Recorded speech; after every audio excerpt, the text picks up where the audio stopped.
enjoyed different experiences. My BS is in entomology with a minor in animal science from Purdue University. And then I actually went to Pakistan for a year and a half, and I taught at the American school there, the embassy school in Islamabad. And then I went back to graduate school at Cornell University, and I got 2 master's degrees in philosophy of education, and then learning, teaching, and I think they call it social foundations. It's the same thing, they keep changing the name. Then I went to Penn State, I got my AP certification, came to California, got my teaching credential at San Francisco State, and then this past summer I had a research fellowship at Stanford University working with microbiology and DNA technology. And it's important to you because these are all the things I'm going to bring to the classroom. I did teach geometry and algebra when I was at the embassy school. And then I was 8 years, I taught introductory biology for majors, which are the biology or the science majors and or pre-med students at Cornell. I did that for 8 years. And I came here, and my first teaching gig in California was at Juvenile Hall. And I taught science at San Mateo County for 2 years at the camp in La Honda, and then 1 year at the actual hall. And that was fabulous for many reasons. But I had to teach a lot of different kinds of science, and I really wanted biology. And so I was fortunate enough to find Irvington, and this is my 2nd year here at Irvington. So, go Vikings! Yay! So last year I did teach an AP Bio course. 47% of my students scored a 5, which is about twice the national average, so I was pretty happy about that. An additional 21 got a 4 and 11% got a 3, so I passed 79%, which I wanted 100%, but I'm pretty happy with 79. So that was good. And I tell my students if they want a 5, they can get a 5. So that's not a problem. So my goal is 100% passing with like 100% 5. So this year that's what I'm going for. My teaching goals are, I consider myself, especially with AP, I run my AP class like a college course. So I taught at college, I teach it like a college course, it's supposed to be a college course. But I consider myself a coach to my AP students, more than a teacher, because they really have a goal. You don't take AP unless you're going to take that test. And as much as I don't like teaching to a test, that's why you take AP. And so for me, I'm a coach. My job is to treat them like intellectual athletes, to get them ready for this test.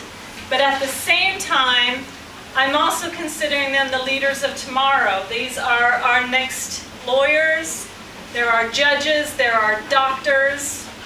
If they're going to be a doctor, I want them to be good. I don't want to end up on the surgical table when I'm old and look up and see someone that I did not do well in my AP class. That's my nightmare. Oh, no, not you. So they all have to be good. So to develop their mind for future success, that is important to me. This year, a lot more biotechnology. So there's the East Bay Biology or Biotechnology Consortium that I'm involved with, and my connections with Stanford. I developed a curriculum, use it for nitrogen cycling bacteria, and we're going to go into the creek, collect samples, extract DNA, bacteria, and we're going to do PCR on the whole thing. And so I've got that lined up for a lot more biotechnology this year, which is going to be fun. And I want them to get a good grade on this class. That's not hard to do. If they just do the work, they're going to get a good grade. But the big one is that I need them to do well on AP. They want to do well on the AP. You want them to do well on that test. And so in a minute, I'm going to tell you how you can help them. So I work a lot with study skills, lecture skills, but AP students are already good at lectures. Test-taking skills, they're good test takers, but there's more that we can do with that. And a lot of critical thinking exercises. And that I do a lot of labs. So for me, I feel like the way to teach science is to do science. And there's school science and then there's science. And I tell them when we're doing, well, this is school science lab. But then when they're doing real science, I tell them this is really what actually is being done in the labs. And so they really get a feel for what is there just to teach them a concept and what is there to let them understand what is really done and whether they like that or not, you know. And so as much as I can actually do hands-on, I do try to do. So the way you can help them is to ask them not how are you doing or how do you like your class. They'll all like the class, it's fun. But ask them to explain what they're learning. If they say, oh, like today, we put food coloring in milk and added detergent to it and it did wonderful things. Well, you need to ask them to explain that.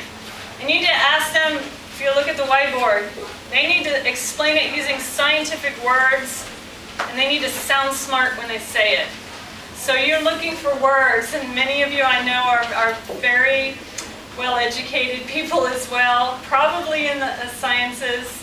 You need to make sure that they're using those words, because that's going to matter when they write essays. So the more often that they can talk about science in science lingo, they're going to be better prepared to write about it as well. And the science lingo, I think something like 40% of the test is an essay, 3 essay questions. And so getting them used to talking about it is going to help them write better essays.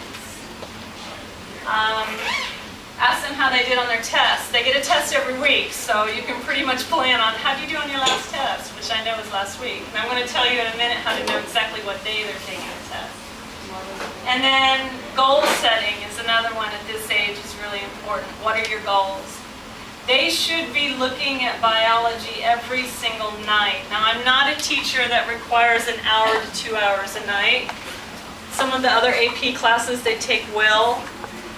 They can do it in less than an hour a night. They can probably do it in a half hour a night. The point is that they need to do it every single night. Because the studies have shown that adolescents retain material only after they've seen it 21 times. They need to look at a word 21 times before it is in the long-term memory. They can look at it once. These are smart kids. They can look at it once and pass the test and then it's gone. But we don't want that to be gone in May. So if they look at it a little bit every single day, then they're going to have that in their minds. Studies have also shown that after they lose half of what they've just learned within the first 20 minutes. So if they're in my class and they learn something, 20 minutes later, half of it is gone. That's for the average student. Your students are above average, so maybe after 40 minutes, they've lost half. So they need to see it every single day. And that's really important. And that's part of their goals, is to look at it every day. So latest studies also show that for optimum performance and development, adolescents need 9 hours and 15 minutes of sleep a night. And that's a big problem in America because it's impossible. School starts so early, and it's a big issue right now. I would like to see them sleep 8 hours a night, which means they really need to plan their lives carefully. And they need to study smart. But they need 8 hours of sleep a night, and they need a good diet. Because sophomores is the worst year of their life for food choices. I see them running down the hall, 5 minutes left in lunch, and they've got a bag of chips in their hand. They're always hungry because they didn't eat lunch, because they were doing whatever. And chips is not an appropriate diet. And so I talk to them a lot about eating, especially a week before the exam in May. So I have a kid that came in and he didn't do well. And I said, why didn't you do well? And he's like, I didn't eat well and I didn't sleep. Boom.